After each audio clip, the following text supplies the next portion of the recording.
En esta presentación se hará una reseña del trabajo de investigación realizado por la alumna Ana Gabriela Martínez Rosas para obtener el grado de maestro en Ciencias de Ingeniería en Sistemas Energéticos en la sección de estudios de posgrado e investigación de la Escuela Superior de Ingeniería Mecánica y Eléctrica, Unidad Culhuacán, bajo la dirección del doctor Mauricio Romero Bastida. En esta diapositiva se puede visualizar el contenido que se estará abordando durante toda esta presentación. Comencemos con la problemática. Uno de los problemas que en la actualidad presentan los circuitos integrados utilizados en los dispositivos electrónicos es el de la disipación del calor que se genera durante su funcionamiento. La necesidad de que estos dispositivos sean cada vez más rápidos, tengan mayor capacidad de almacenamiento y que tengan un costo accesible ha originado que estos componentes se traten de hacer más pequeños y rápidos.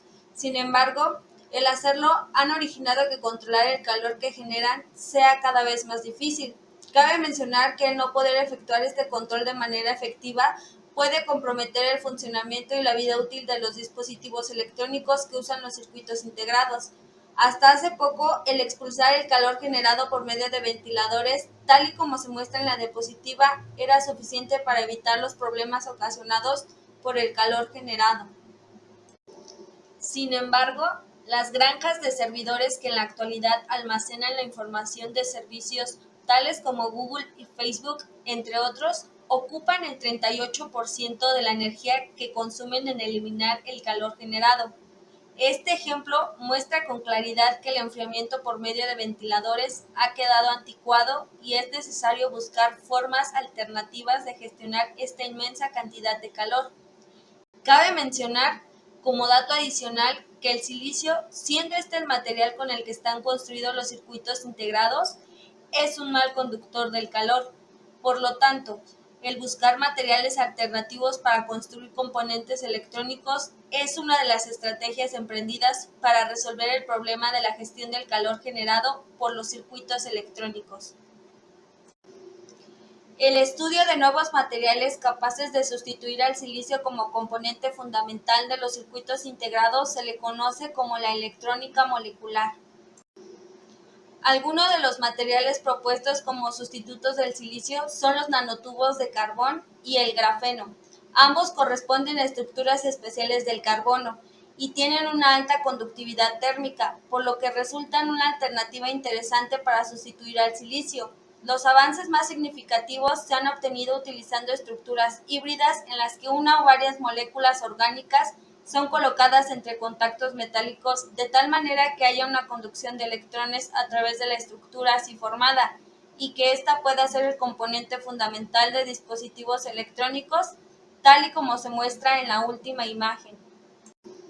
Sin embargo, uno de los grandes problemas que presentan estas uniones moleculares es que los electrones que las atraviesan tienen una energía lo suficientemente alta como para comprometer la integridad estructural de los puntos de contacto entre las moléculas y los contactos metálicos, ya que estas uniones son el punto más débil de la estructura y que más fácilmente puede fallar debido a la gran cantidad de calor transportado a través de las mismas.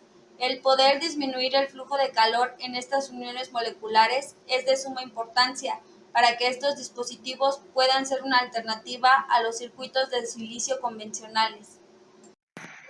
Propuesta del modelo.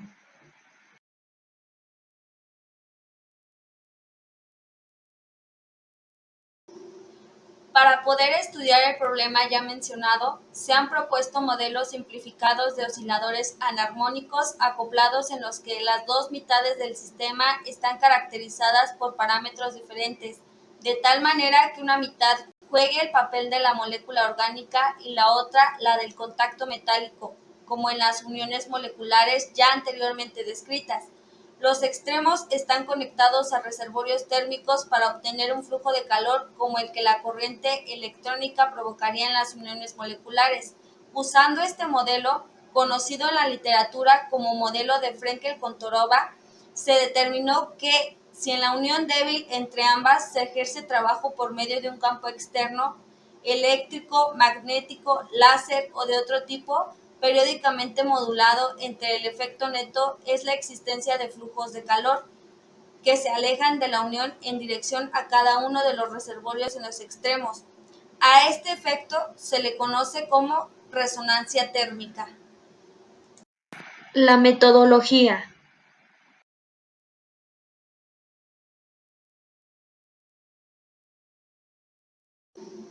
La contribución de este trabajo consiste en modificar el modelo de osciladores anteriormente mencionado con la inclusión de interacciones a segundos vecinos entre los osciladores del sistema, tal y como se muestra en la figura.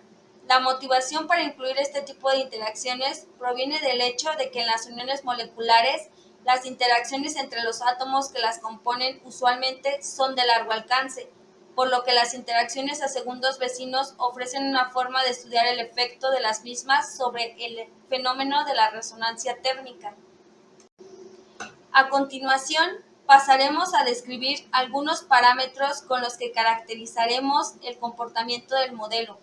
Puesto que el sistema está conectado a reservorios que tienen diferente temperatura, entonces ésta tendrá diferentes valores según sea la posición del oscilador considerado en el sistema, de mayor a menor como se muestra en la figura.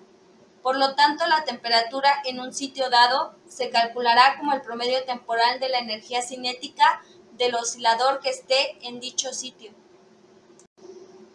Los reservorios térmicos que se usan en este tipo de estudios son sistemas muy grandes de partículas en movimiento.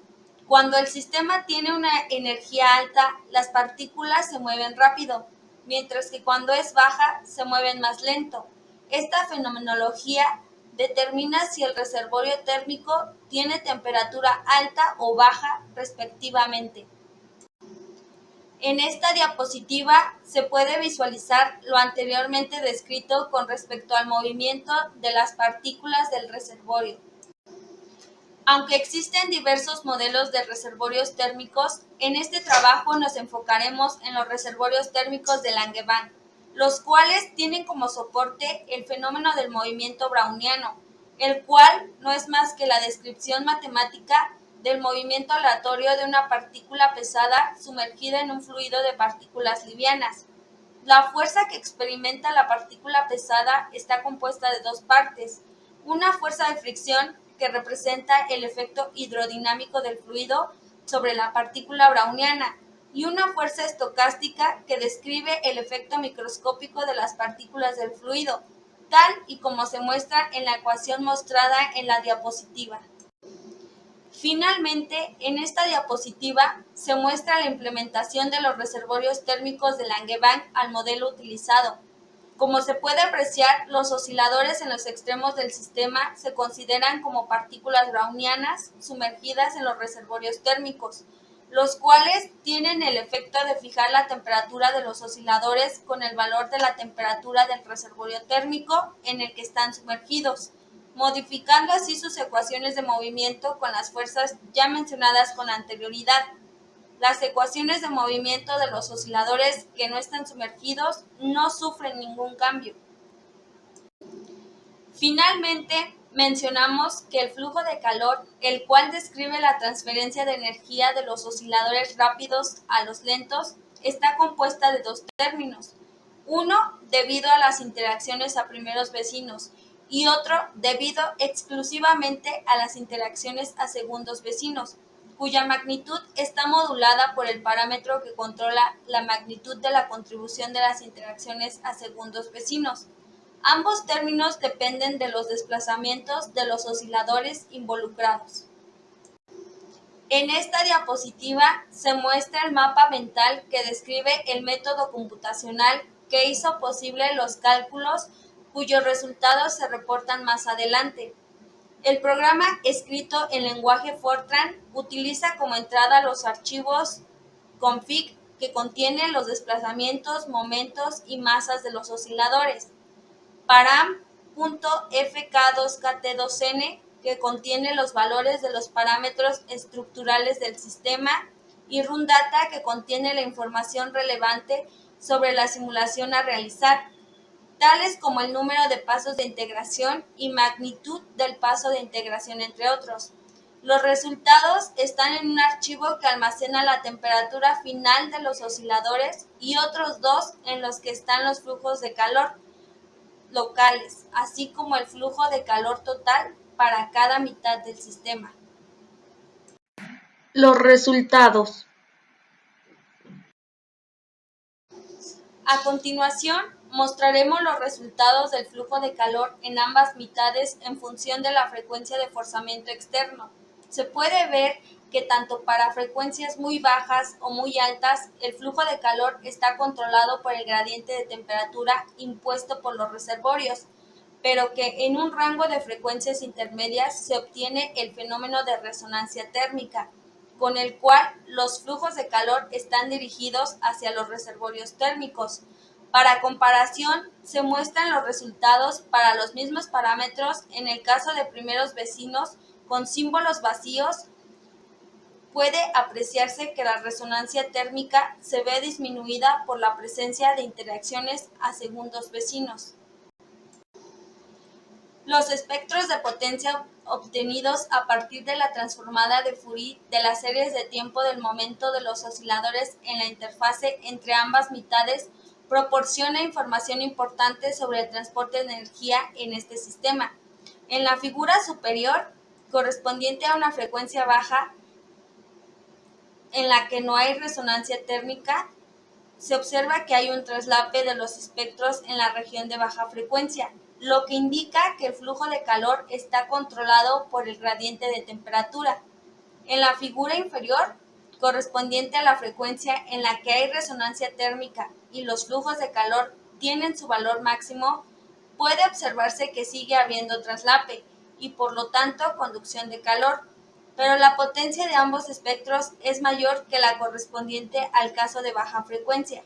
Asimismo, vemos que la frecuencia de forzamiento externa está localizada en la zona de traslape, por lo que este sigue siendo una condición necesaria para que exista tanto el flujo de calor como resonancia térmica.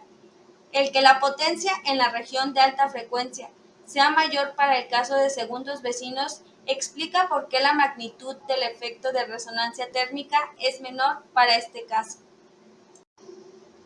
A continuación, mostramos la dependencia de los flujos de calor con respecto a la magnitud del parámetro de asimetría lambda.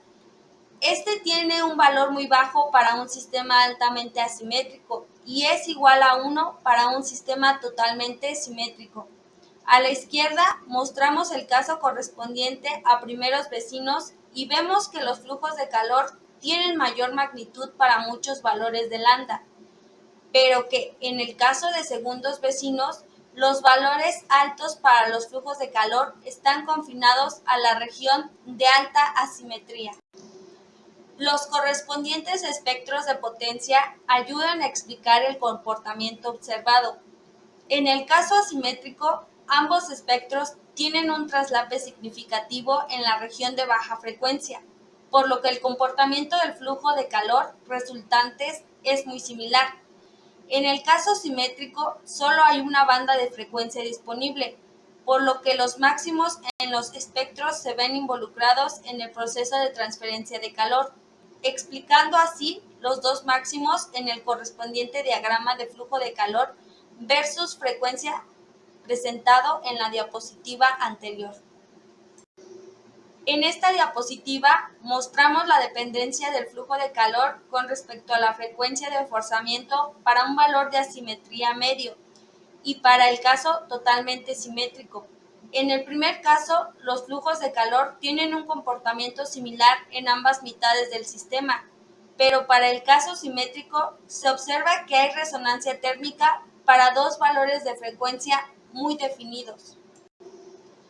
Cuando se aumenta el valor de la constante armónica de acoplamiento entre ambas mitades, se obtiene el resultado presentado en la figura superior.